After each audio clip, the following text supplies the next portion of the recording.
my mentor as a medical educator in the family medicine department was this wonderful doctor named Kay Bauman. And she had come to Hawaii from Arizona, where she had been in practice for many years. Very active, very energetic, had a successful practice, had 4 daughters, married to a pediatrician, no, married to an OBGYN. Right, she was a family doc, he was an OBGYN. And she lost him. She lost him to suicide. And he had become so depressed over what he thought was a medical error, and there was no possible objective judgment that said that he caused this patient's death, but he couldn't take that on, and in the end, he committed suicide. You know, there's a form of devastation. What do you do with that?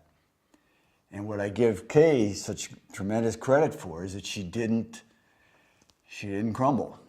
She didn't become an alcoholic. She didn't become a drug addict. She didn't become a steely iron reserve, you know, I'm just doing my job as narrowly as I can define it.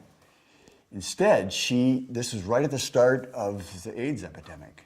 And before there was much known, certainly there was very little known about how to care for these patients, how dangerous it might be, there's just tremendous ignorance. And certainly there were many physicians who just, wow, that's just, thanks very much, I'm not going there. She dove in. She just dove in head first, and she just was the doc for that whole region who would take on anybody. And so there was a fearlessness because, for her, wow, I asked my husband, what have I got to lose?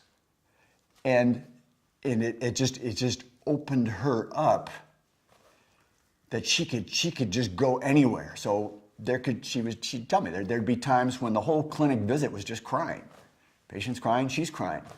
She had no problem with that, because until those tears were done, there was not much else work she could do, actually. So she had the insight to say, we're going there, that'll move us some distance, and that's good enough. That's a successful clinical visit. And she could be angry when she needed to be angry, and she could be confused when she needed to be confused. She could be that medical student saying, Dr. Green, I don't know what to do. She had that kind of openness to whatever was in front of her. So now, you know what? Magnificent. That's the doc I want. Those are the docs I want coming out of medical schools. But think of the tragedy she had to go through to get there. So there had to be another way. I mean, you honor that, you respect that, you show gratitude for the path she took out of that. But you can't structure a curriculum that way.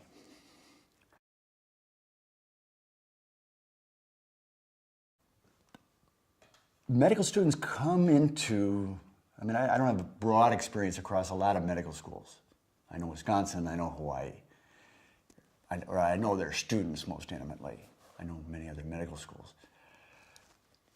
And they for the most part, 60, 70, 80% come in with just that open heart. It's like, I'm smart, I love science, I want to be of service. Just get me in there, let me figure out what drugs to use and let me take care of people. And that doesn't always survive the process of education. The culture of medicine doesn't easily nurture that kind of openness. It's like, no, wait a minute. So an example. He's a second-year family medicine resident, and he's doing his 1-month rotation in the intensive care unit at the hospital.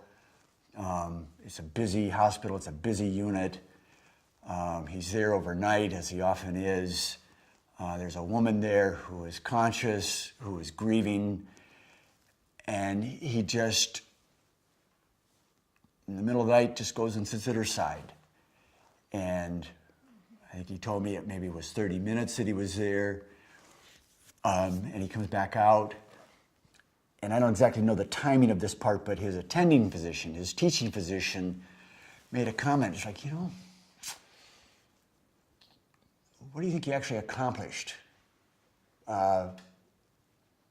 with that woman? And this is hard for me to believe, but I do believe it because I trust Vinny. He said, what the guy told him was, I really think you should be spending more time on your computer, because the computer is where the lab values are, and that's where the history, the chronology of their illness. But the notion that, what was on the computer would be of more value to this patient's health than just being in the room with her for 30 minutes. That's what I mean by the culture of medicine. Now, that's probably an extreme example of sort of the coldness, but it is part of the culture of medicine. So, to break through that, you need mentors. You need Kay Bauman saying, wow, damn straight, I would have spent 45 minutes with that patient. I would have gone back the next night and said, let's do this again. Somebody who sort of gives you permission to be a certain way with patients. That's so incredibly rare. So then you have to sort of structure it and say, okay, now after the fact, Vinny, tell me what that was like. Was that frustrating for you? Did you feel an urgency to go and be any place other than that room? Were you okay just being there? Sort of trying to bring out what was actually therapeutic going on. It may not be at a conscious level. It may be kind of just subterranean, that just felt like what I wanted to do. But I want them to do it again. I want them to do it again. I want them to be able to draw upon that whenever it's appropriate. So sometimes you have to bring it into sharper focus for them. Would be one technique.